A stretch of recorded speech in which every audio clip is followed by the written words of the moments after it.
সুপ্রিয় দর্শক, ভারতীয় টিভি সিরিয়ালের একটি অন্যতম শো সিআইডি অর্থাৎ ক্রাইম ইনভেস্টিগেশন ডিপার্টমেন্ট। আর এই শোটি দীর্ঘ 20 বছর যাবৎ মানুষের মনোরঞ্জন করে আসছে। এটি 1998 সালে শুরু হয় এবং 2017 সালে শেষ হয়। মাঝখানে বিগত 20 বছরে 1000-এরও বেশি সিআইডি এপিসোড রিলিজ হয় এবং আমরা সর্বদাই এই সিরিয়ালে কাজ করে মানুষগুলোকে দেখতে পাই। কিন্তু আপনি কি জানেন এদের আসল পরিচয়? আজকের ভিডিওতে আমি আপনাদের জানাবো সিআইডি ক্রাইম শোর এক অন্যতম চরিত্র শ্রেয়ার ব্যাপারে। সিআইডি অফিসার শ্রেয়া সম্পর্কে জানতে সম্পূর্ণ ভিডিওটি দেখুন। সিআইডি অফিসার শ্রেয়ার আসল নাম জাহ্নবী সেতা এবং তিনি একটি হিন্দু পরিবারে জন্মগ্রহণ করেন এবং তিনি পেশায় একজন ভারতীয় মডেল এবং টিভি ইন্ডাস্ট্রির অভিনেতা। তিনি সিআইডি ছাড়াও বেশ কিছু শোতে কাজ করেছেন এবং ভালো নামও কামিয়েছেন।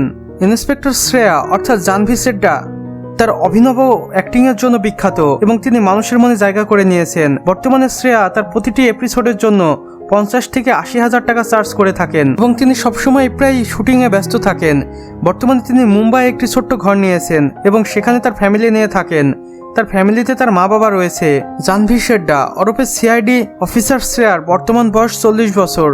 তিনি বিবাহিত এবং তার স্বামীও একজন বলিউড বড় অ্যাক্টর। জাহ্নবী সেটা লেখাপড়া শেষ করার আগেই তিনি অভিনয় শুরু করেন এবং সেখানে তার ক্যারিয়ারটাকে গড়ে তোলেন এবং ধীরে ধীরে তিনি নিজেকে নিয়ে যান অনন্য পর্যায়ে।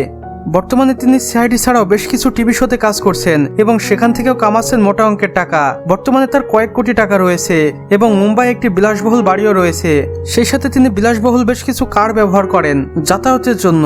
তাছাড়া এই অভিনেত্রী শ্রেয়া ওরফে জাহ্নবী চাড্ডার অ্যাক্টিং এর পাশাপাশি তার বিজনেসও রয়েছে। মুম্বাই শহরে তার বেশ কিছু ছোট বড় হোটেল রয়েছে এবং সেখান থেকেও তিনি মোটা অঙ্কের টাকা ইনকাম করেন। এবং শ্রেয়ার স্বামী নিশান্ত ভোপালিয়াও একজন বড় ব্যবসায়ী। বর্তমানে তাদের ঘরে একটি কন্যা সন্তান রয়েছে এবং তারা সকলে সুখে স্বাচ্ছন্দ্যে মুম্বাইয়ে বসবাস করছেন। সুপ্রিয় দর্শক, আমাদের আজকের ভিডিও এতটুকুই। ভিডিওটি ভালো লেগে থাকলে অবশ্যই একটি লাইক করে দিবেন এবং কমেন্টে জানাবেন কেমন লেগেছে।